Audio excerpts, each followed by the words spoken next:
Hello, everyone, and thank you so much for joining me for Daily Spark with Dr. Angela. I'm your host, Dr. Angela Butchester. You guys know who I am, and you know what I like to do on my show. Say it with me. I want to enlighten, inspire, and empower you to become your best self. Now, scripture reminds us that the tongue is a small thing that makes grand speeches, but a tiny spark can set a great forest on fire. And that's what we want to do today. We want to get you fired up about my guest. We'll be spending time today with Deedee Cummings. So you know what I'm going to tell you to do? Go on, get comfy, get cozy, get your coffee or get your tea because we are about to get started. Hello, Miss Deedee Cummings. How are you? Thank you so much for joining me here on Daily Spark with Dr. Angela. Hi, Dr. Angela. I'm doing great. Thank you so much for having me on. I hope you're doing well too. I am. Thank you for asking. And thank you for being a part of our series for this Black History Month. Still we rise, still we lead. I am so excited to share with my audience the awesome and amazing things that you are doing. Now, before we get started, I realize that I may be introducing you to some new folks out there who are unfamiliar with you and what you do. So, first question, tell us a little bit about yourself. What makes you you? My name's Deedee. I'm an author, entrepreneur, therapist, attorney, and mom from Louisville, Kentucky. Sometimes people call me an overachiever, but I'm not an overachiever. My mom died really young, and I live my life like I only have a year or so left to go. And so every single year, I ask myself, what do I want to achieve in this new year? And that's kind of how I ended up doing all of these things. Oh, I love it. There's nothing like a woman who is determined to live out her life's passion and overachiever, gladly accept the title. I hear you. Do what you are supposed to do because the world needs people that are walking in that purpose and passion. I love it. I love it. Now, I love that you wear the hats that you wear because they all kind of fold into each other when you Mhm. line them up properly, right? So, Yes. as a therapist and author, I love how on your website it says an advocate for hope and healing. Beautifully said. Love that.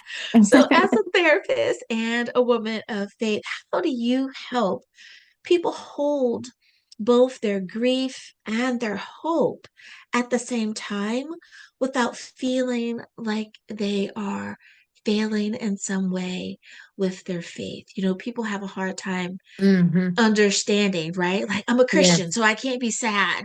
I'm a person Yes. of faith. I can't be in doubt.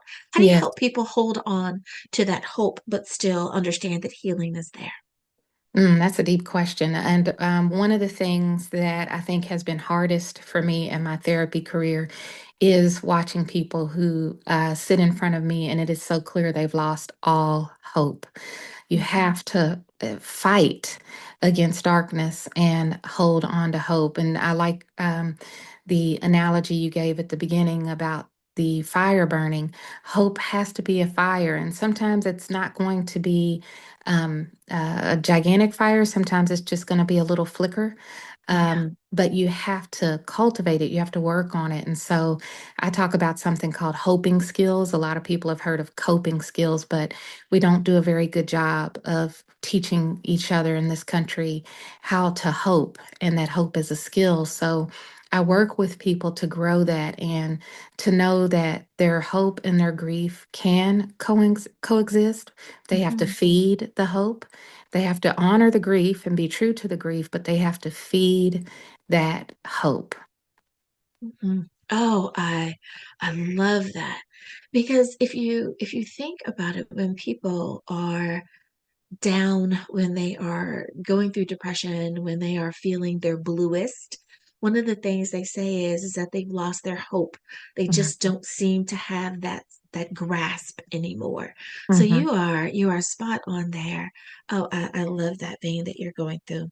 Mhm. Now, you describe yourself as a professional dreamer. I said, Oh, I love this woman already. I cannot wait to talk to her. She Thank sounds you. like my type of person. What does dreaming look like when life has made you feel tired, when you are feeling overwhelmed, when you just, your grasp on hope might be slipping just a little, how do Mhm. you help that professional dreamer side of you help those that you are assisting? Well, having coping skills is a crucial element to being able to dream. It's hard to talk to people about dreaming when they've lost hope. So you do have to have that flicker of hope to make your dreams happen. But again, we are given so many messages in our culture about what hope looks like and about our ability to dream. A lot of times we're told our dreams are foolish or silly. Yeah. But if anybody needs encouragement about their dreams that's listening today, what I would like for you to hold on to is that it all doesn't have to happen this week. It all doesn't have to happen this month. Take small steps towards your dreams. Small steps add up. And so, if you just did one thing every day that fueled your passion, it can be something as small as going to the library and checking out a book on the topic that you're interested in. It can be that small, but it is a step. Imagine at the end of the year, if you took 365 steps towards your dream, where you would be. But a lot of times, dreams just feel overwhelming to us, and some of us don't even believe that we're worthy of our dreams, that we're not entitled to them. And I want you to remember that your dreams are the very reason why you are here. You've been gifted a talent. Dreams come from God, they're gifted to you. And so, if the dream is on your heart, if you are thinking about it, that is all the evidence you need to start taking steps towards your dream. Yeah. Yeah. Oh, absolutely. I think sometimes we forget that, as the phrase kind of goes, that we are our ancestors' wildest dreams, right? That Mhm, we are a version of what they had hoped for. mhm, And it doesn't matter where you are, not only here in the States, but around the world, that we are the result of someone's dream, right? Not only our own, but even perhaps our parents or our grandparents just wanting a better life for the next generation. And here we are walking in that. So you are so right. There's nothing like a powerful dream. mhm. God is going to give us that vision, right? It's in Yes, scripture. So we know that, it's like write it down, make it plain, run with yes. it. So if we know that that's something we're supposed to do, then don't allow someone else to derail you. I love that you are putting out that encouraging word. And write it down is that's the truest thing, truest piece of advice that people can give. Write it down. I was talking to a person who wants to write a book, and I was kind of pushing her to do it because she's been talking about it for so long, and she finally told me her book idea, and she said, "There, now I've said it out loud." She had Mhm. never said it out loud before. Oh, wow. And it is so hard to take steps towards your dream if you won't make it plain. Put it in writing, say Yeah, it out loud so that it becomes real and you feel empowered to take steps towards it. absolutely. Absolutely. I wonder if in part, Mhm. not just her, but those that are listening, that sometimes folks have said that they are afraid to speak their hopes and dreams out loud, in part because of those that are around them. So, if we are surrounding ourselves with naysayers, with those who do not know how to hope, who do not know how to walk in vision, it's going to be hard to Mhm. explain what God has given to you to someone Yes, who doesn't know how to do it themselves, right? So, we yes, need to make sure that we are around those people, that even if they understand that the vision isn't for them, that they can still encourage you, or will ask, how can I help? How can I assist? And even if hmm, that is just by being encouraging and saying, I believe in you, you got this, right? yes. So, I love that. And we know that there is a tie into to literally taking pen to paper, and how that really hardwires it to the brain. I know Mhm. we've gotten into a world of technology, right? And we want to just speak it, just talk it, in a way in which, take this down as a text, or talk to speech, so that it writes it on our laptops. But when we write it, the old fashioned way. It really does hardwire it in our brains, and we're able to go so much further with that. Mhm. So thank you for that encouragement as well. Now, you describe creating spaces of hope, not just for yourself on a personal level, making sure that we have our own self-care spaces, but you're helping to teach others how to do that as well. Why was that an important step of your passion and your purpose? Well, I recently got a bunch of referrals for therapy clients from a local company, and the boss was concerned about their staff because morale was down and people were struggling with their mental health. And the boss is so kind that they asked me, if you notice any patterns Mhm. in what our employees are talking about, please let me know so that we can, help work on this in the office as well. Mhm. And the pattern that I noticed was that people were waiting too long to get help. That was the pattern. Mhm. And I don't know that any of these people would have ever gotten mental health help if this company had not intervened and said, we trust this person and we're going to send you all to them to talk.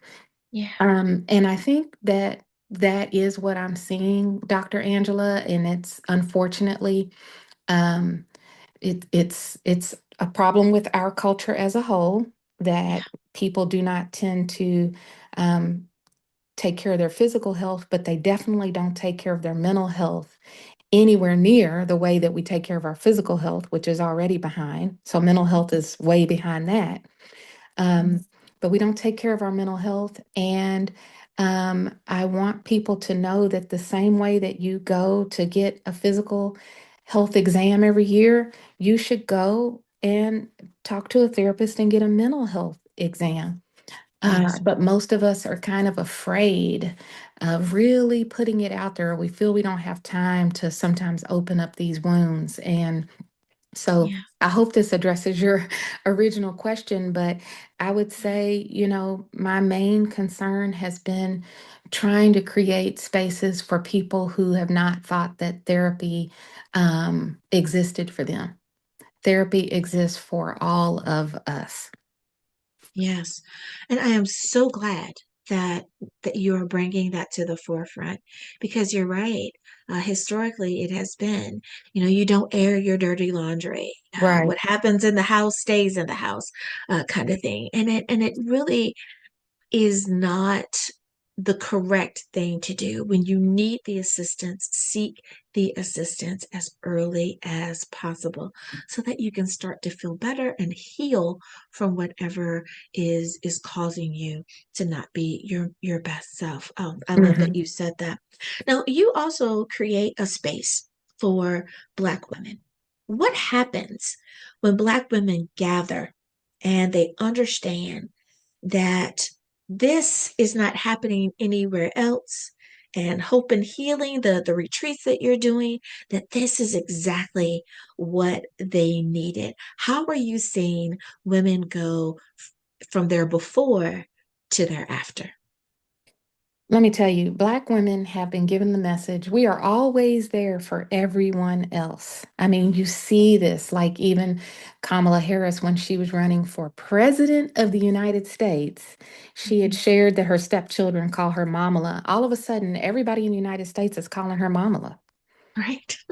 I saw an interview where Drew Barrymore was saying, we need you, Mamala. And I thought, Yes. this poor woman, we are Yes. everybody's mama. Everybody's. And so Yeah. people come to us all the time to solve problems. And who do we go to other than other Yeah. Black women? Right. So Right. we are just, filled with this heaviness of being called on to lead routinely, Mhm. but then kind of being resented for our leadership. Yeah. It's always this double-edged sword, and I don't know a Black woman who hasn't felt it. And so when we come together in a room and no one can understand the weight of that responsibility like us. We are all able to let that down, let that go, because we don't need anything from each other except to be seen and heard. That's it. Yeah. And it is Yeah. so powerful for Black women to finally be able to say, this is a place where I can come for help, and people Mhm. aren't asking me for anything. Mhm. Yes, yes. Just the permission to finally relax, to let go, and Yeah. to allow someone else to take care of you Hmm. in that moment. You Yeah. are so right. I saw that interview and I remember when she said that, because if I remember correctly, she even kind of like leaned over, kind of put her Hmm. hands on her and was like, Mamala, we need you. And I Yeah. said, wow, what a burden. What Hmm. what an interesting way. And though I know Drew meant it as endearment, Yes. but whoa, Yeah, what this is what not to bash Drew right. Barrymore, Yeah, but yeah, yeah. it But was something what a that we, yoke to put on her. yeah, Yeah. it was definitely something that we as Black women noticed, right? Because it Yeah. happens to all of us. Yeah. Yeah, come on, Superwoman, save Yeah, us. right. Yeah, yeah, I do remember that, and it seems like it even caused a little bit of a stir on social media as well, It because like did. you said, we all said, "Whoa, okay, Yeah, sorry, Kamala, yeah, we will definitely keep you in our prayers because what a big task yeah, you are putting up, President and Superwoman." yeah. So, absolutely, absolutely. Well, Liddy, it is time for us to take a very short break. But before we do, if someone wants to reach out to you or follow you on social media, what is the best way to do that? You can email me anytime at info@makeawaymedia.com. Also, I am pretty active on social media. I am most active on Instagram under my account, author Deedee Cummings, but Makeaway Media also has an account. So feel free to reach out to me. I'd love to hear your thoughts or any questions you might have about your own mental health and self-care journey. I love it. Alrighty, everyone, we'll be back right after this.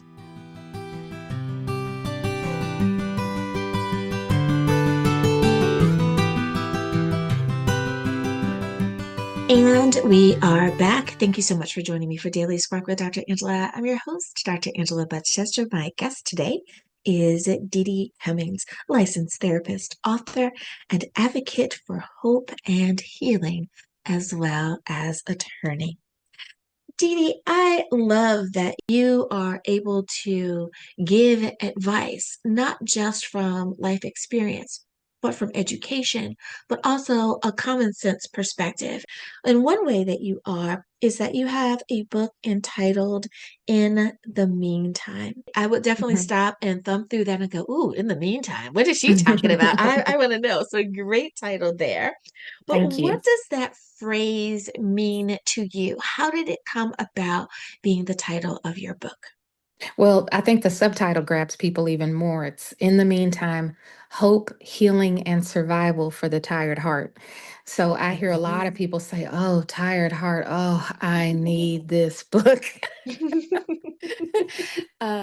But where it came from is because right after the 2024 election, I had a flood of Black women coming in, sitting on my couch, and they just were struggling with the weight of the world. And it's not about politics, it's about a Black woman who had worked her life in public service and wanted to run for the position of president, and what Black women in this country perceived as the amount of disrespect Mhm. that she faced just for speaking up and just for having this dream.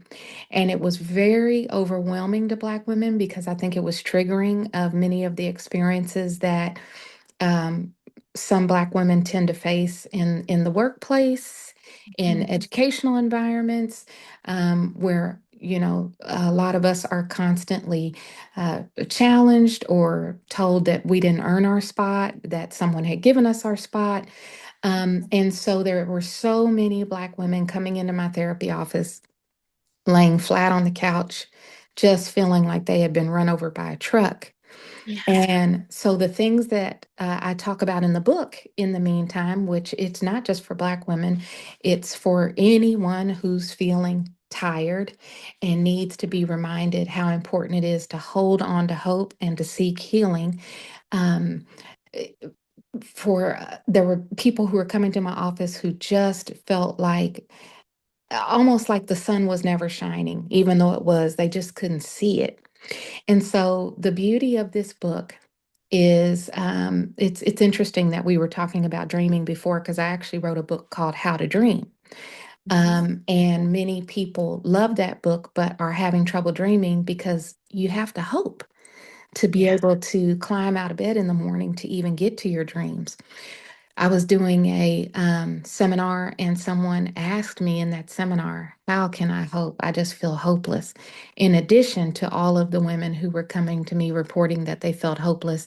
And so I took everything that I was already talking about to people and put it in this book to help more people who, everybody obviously can't come to my therapy office. So these are the things that I was talking about with people who were coming to me desperate to find hope and desperate to heal their tired heart. I took all of it and I put it in this book. Mhm. Mhm. You are spot on there. I remember when Stacey Abrams was running and how women across the country were just, if we could vote for you, we could, Hmm. we would if we could. So we're sending love and success from our various states. And it was very disheartening. Again, social media, hearing the conversations about the women that were in Georgia and how they felt so kind of disappointed in the result. So you're right. It's not about the opponent, because it was two different people. Right, Not only was it two different women, but it was also two different people that right. they were running against. So it was really just about the fact of, oh no, the ceiling still hasn't been shattered. Oh no, it still is just a hope and a prayer. It isn't actual, hasn't come to fruition yet. Hmm. So most definitely just taking the politics out of it and just looking at the emotion of it all. So yeah, definitely needed to have that conversation. And I'm glad that you are a resource for those in your area, because there's something comforting, I think, about talking with someone who is of like mind. You don't have to explain the nuance. It's already Hmm. understood. So you do feel like that is a safe place. So Yes. thank you for that. Now, you chose to give your book away for free. Now, what calling, or was there a conviction? Was there a nudge?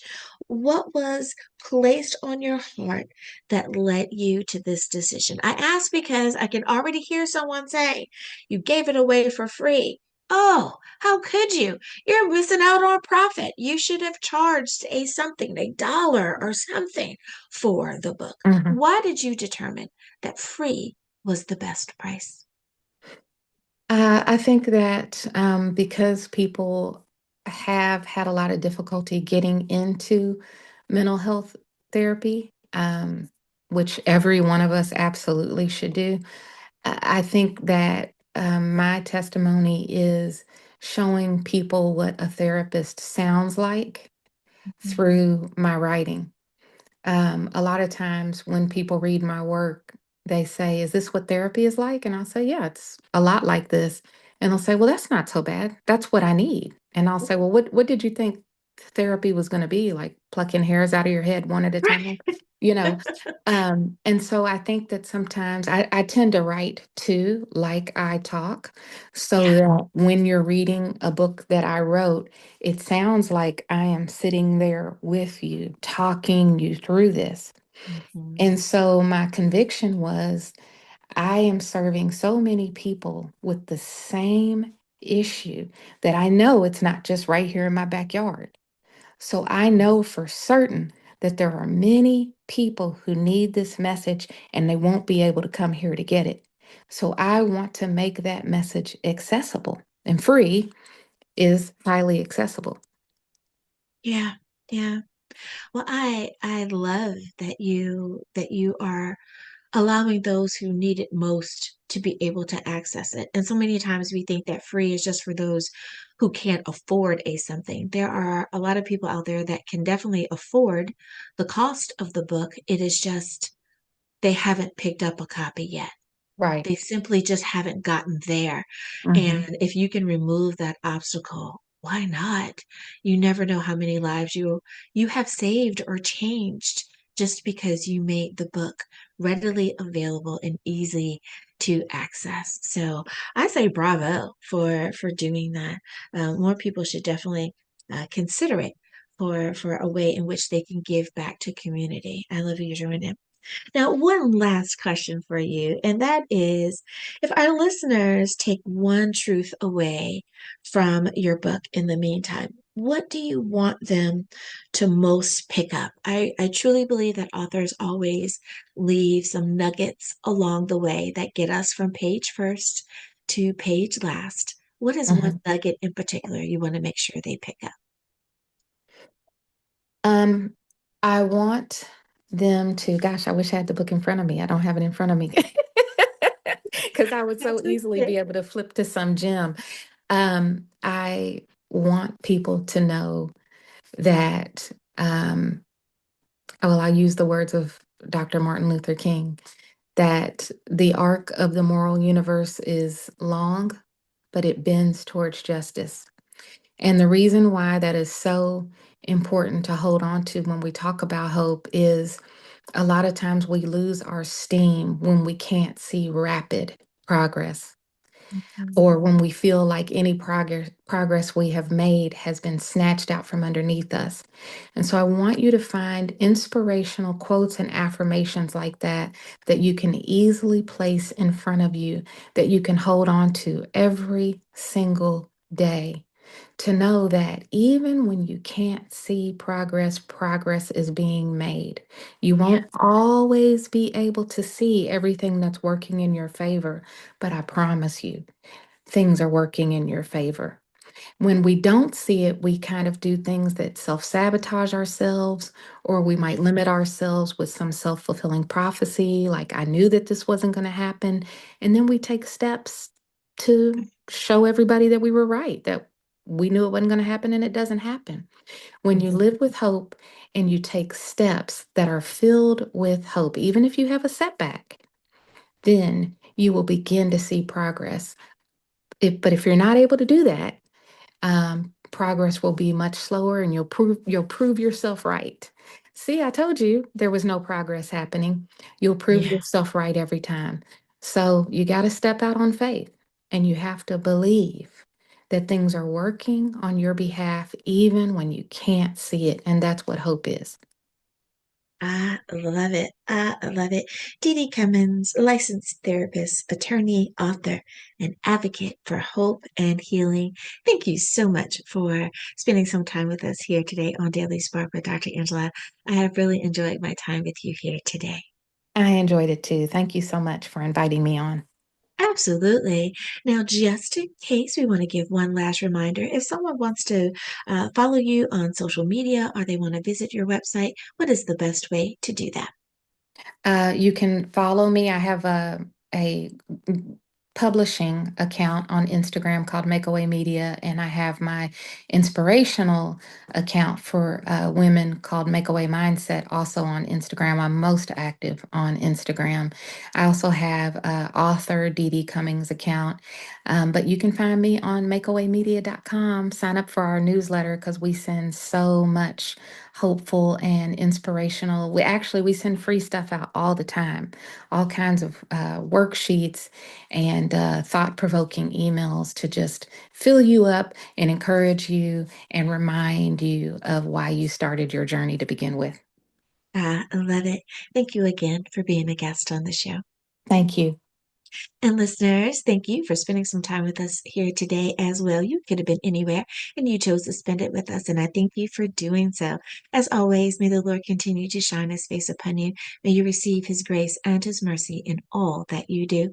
Until next time, everyone, remember that you are blessed in the Lord. Have a great day, everyone. Bye bye.